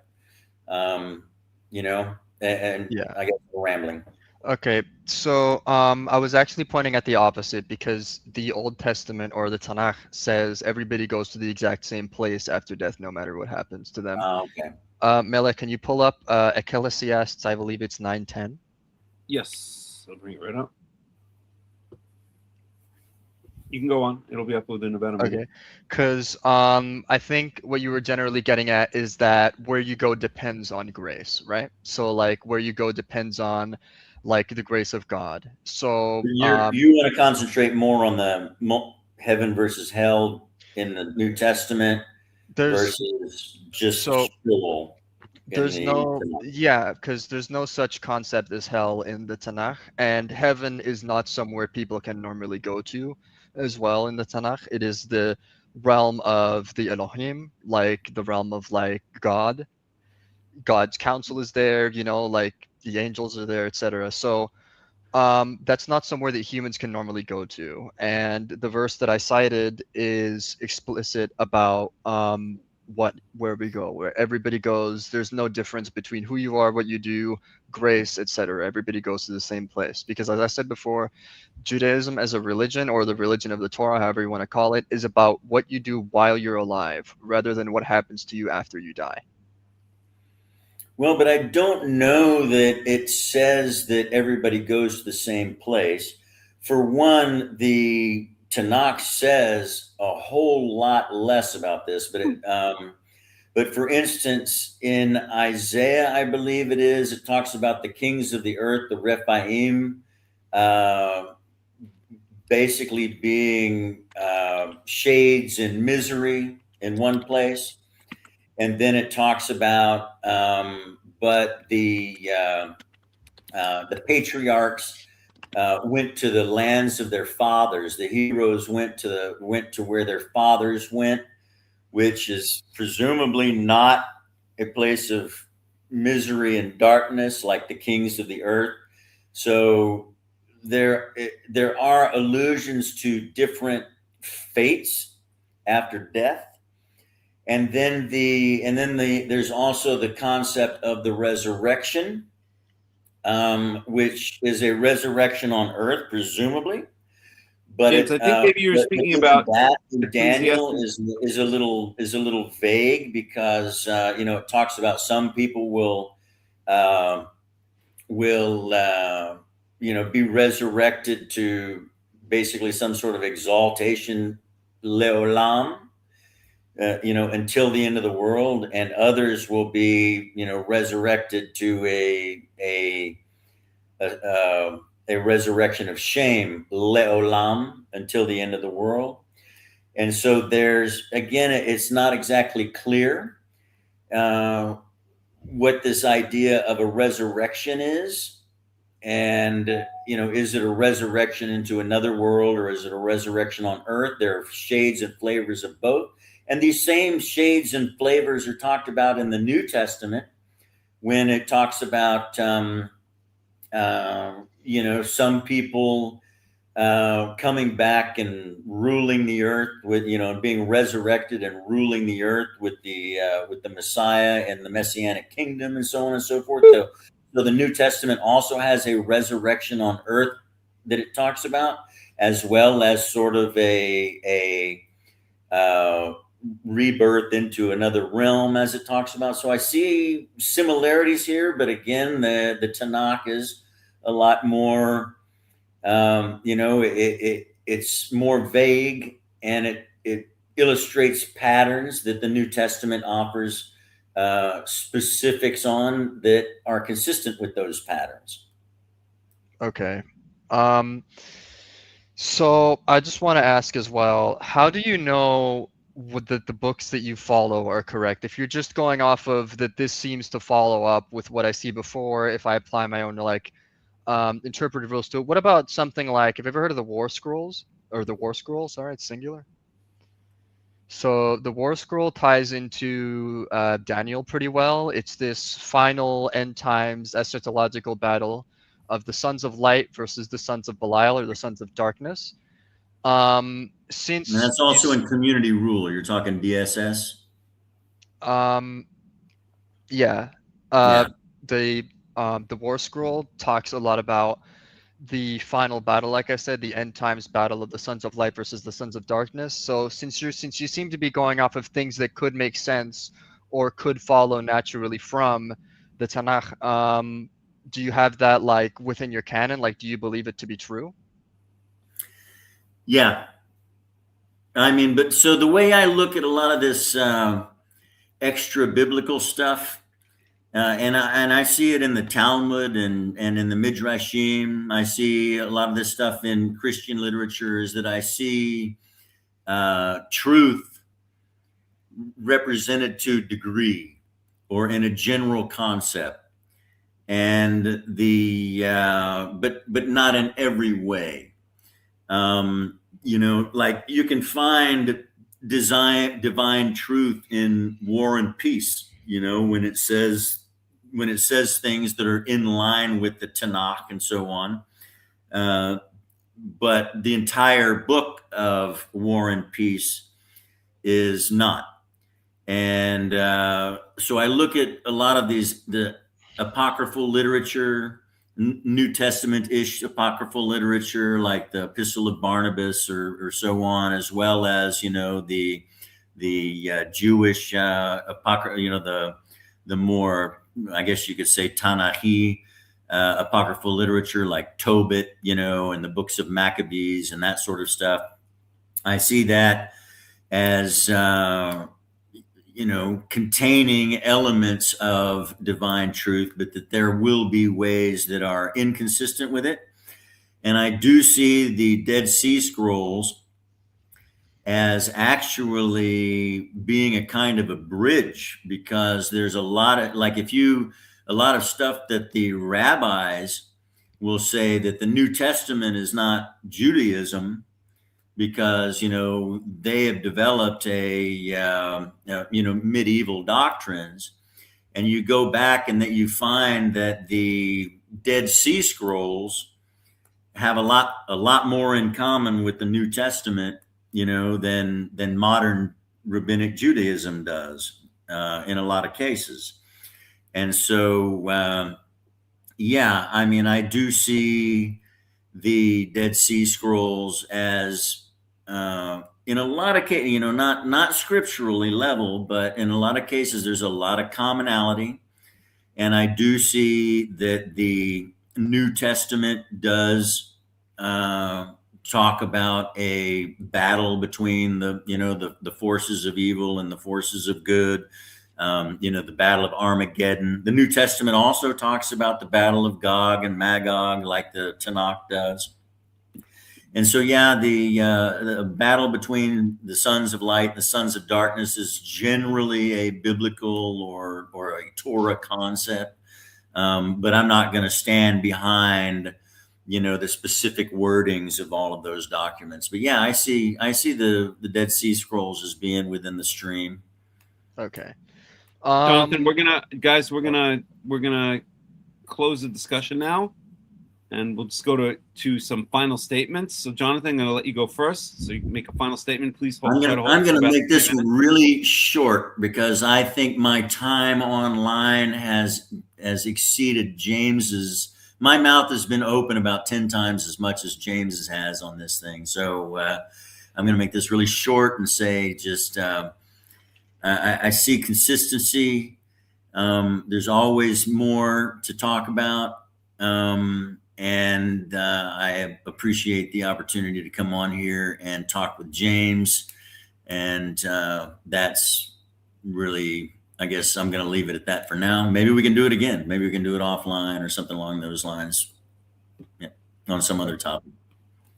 Very good. James? So overall, I think the discussion we had is really interesting. Obviously, I still would highly disagree on some of your points, but at the same time, we're both, as they say, Judaism is a religion of arguing. So it's not like it's a bad thing to do this, because sometimes you're able to just ask questions about things and learn more things in general through talking with people in this way. But I'd still say I definitely disagree. But I appreciate the opportunity to be able to talk to you about this, because some of the specific points you made aren't exactly points that I've seen expressed before, and I think it's interesting to hear them. Thanks. Very good. Very good. All right. I'm glad you guys had a productive conversation. I'm glad I was able to stay out of it mostly. That's a new accomplishment for me. And I will say that, of course, I appreciate you coming on, Yonatan. I strongly disagree. Maybe you and I will debate at a certain time, and we can get into it. But obviously, I think that the New Testament is just an attempt to justify a remedy that was popular among a certain sect at a certain time, and to read into or to retrofit certain stories of Jesus's life back into prophecies of the Old Testament. Of course, the New Testament had the great advantage of being written after the I don't even like to call it the Old Testament, after the Tanakh, after the Hebrew Bible. So it already knew what it had to say and what it did not have to say. At any rate, I'll leave it at that. But guys, thank you for joining us here this evening, or where you are, James, this morning or afternoon, I guess 1 it p.m. is. here. Yeah, 1 p.m. there.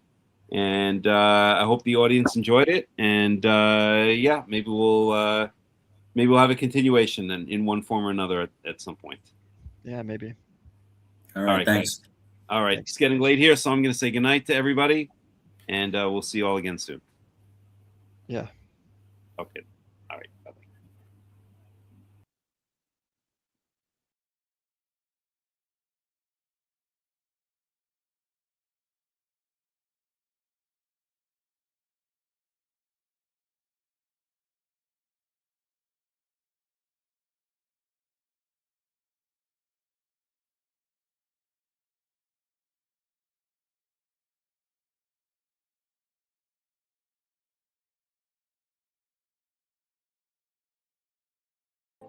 הזרים עם השם,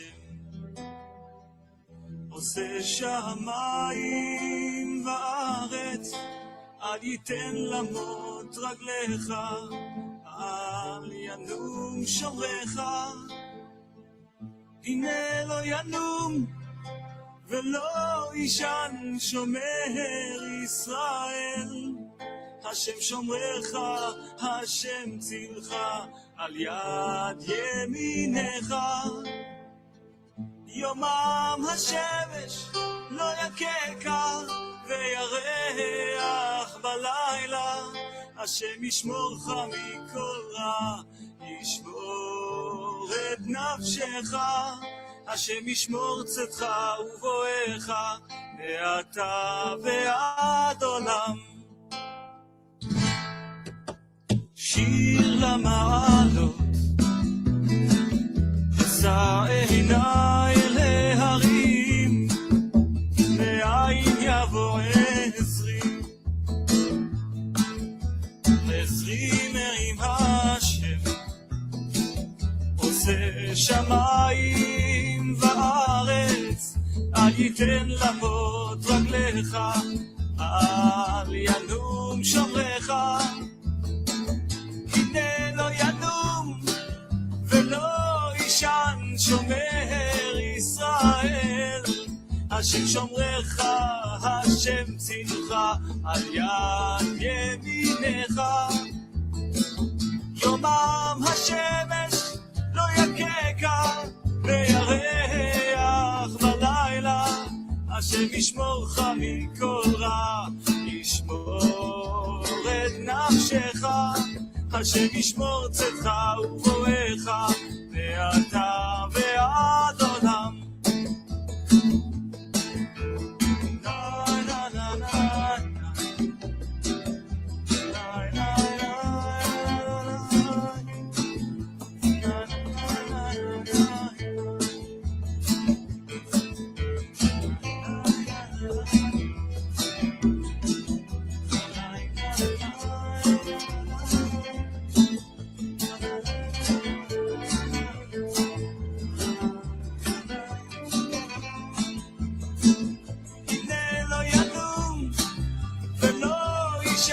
שומר ישראל, השם שומרך, השם צילך, על יד ימינך.